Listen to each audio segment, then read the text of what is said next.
नमस्कार, आप देख रहे हैं न्यूज 18 का डिजिटल प्लेटफॉर्म और मैं हूं आपके साथ जागृति खंतवाल। भारत और ब्रिटेन के बीच फ्री ट्रेड एग्रीमेंट पर औपचारिक तौर पर साइन हो गए हैं। प्रधानमंत्री नरेंद्र मोदी और ब्रिटेन के प्रधानमंत्री कीर स्टारमर ने इस पर साइन किए हैं। ब्रिटिश हाई कमीशन के बयान के मुताबिक ये समझौता दोनों देशों में हजारों नौकरियां पैदा करेगा और अर्थव्यवस्था को मजबूती देगा। प्रधानमंत्री नरेंद्र मोदी की इस यात्रा के दौरान दोनों नेता अगले दशक के लिए एक आधुनिक सशक्त साझेदारी को देखते हुए यूके भारत विजन 2035 का उद्घाटन करेंगे, जो तेजी से बदलते वैश्विक परिदृश्य में द्विपक्षीय संबंधों को नई ऊंचाई तक ले जाएगा। चलिए अब आपको बताते हैं कि FTA यानी कि फ्री ट्रेड एग्रीमेंट है क्या। दरअसल FTA दो देशों के बीच कारोबार को आसान बनाने वाली एक डील है। इसके मुताबिक दोनों देश एक दूसरे के प्रोडक्ट्स पर लगने वाली इंपोर्ट ड्यूटी, टैरिफ या टैक्स को कम करते हैं या खत्म करते हैं। भारत और यूके के बीच भी FTA को लेकर 3 साल से बात चल रही थी।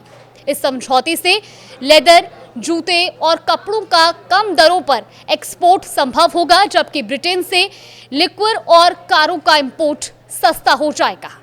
मोदी कैबिनेट ने बुधवार को FTA को मंजूरी दी थी और इस समझौते पर हस्ताक्षर के बाद इसे ब्रिटिश संसद से मंजूरी लेनी होगी, जिसके बाद ये समझौता लागू होगा। फ्री ट्रेड एग्रीमेंट पर साइन होने के बाद प्रधानमंत्री नरेंद्र मोदी ने जॉइंट प्रेस कॉन्फ्रेंस में कहा कि कई महीनों की मेहनत के बाद दोनों देशों के बीच ये एग्रीमेंट हुआ है। ये समझौता एक तरफ भारतीय textile, seafood, gems and jewellery, engineering good को यूके में एक्सेस देगा, तो वहीं भारत की खेती से जुड़े प्रोडक्ट को यूके की मार्केट मिलेगी। भारत के युवाओं, किसानों और मछुआरों और MSME सेक्टर के लिए यह समझौता काफी फायदेमंद साबित होगा। तो वहीं दूसरी ओर भारत के लोगों और इंडस्ट्री के लिए यूके में बने प्रोडक्ट जैसे कि मेडिकल डिवाइस और एरोस्पेस प्रोडक्ट सस्ते में उपलब्ध हो सकेंगे। इसके अलावा दोनों देशों के बीच विजन 2035 पर भी सहमति बनी है। प्रधानमंत्री नरेंद्र मोदी ने इस मुलाकात के दौरान पहलगाम आतंकी हमले, आर्थिक अपराधों से जुड़े भगौड़ों पर भी बात कही। उन्होंने ब्रिटेन की धरती से साफ संदेश दिया कि आतंकवाद से लड़ने के खिलाफ डबल स्टैंडर्ड नहीं होने चाहिए। सभी को एकजुट होकर इसके खिलाफ लड़ाई लड़नी होगी। कहा गया कि दोनों देशों की एजेंसियां आर्थिक भगौड़ों के समर्पण को लेकर भी मिलकर काम कर रही है। PM ने रूस यूक्रेन युद्ध का भी जिक्र किया। उन्होंने कहा कि आज के वक्त की डिमांड विस्तारवाद नहीं, विकासवाद है। PM ने अहमदाबाद प्लेन क्रैश में मारे गए ब्रिटेन के लोगों को श्रद्धांजलि भी अर्पित की।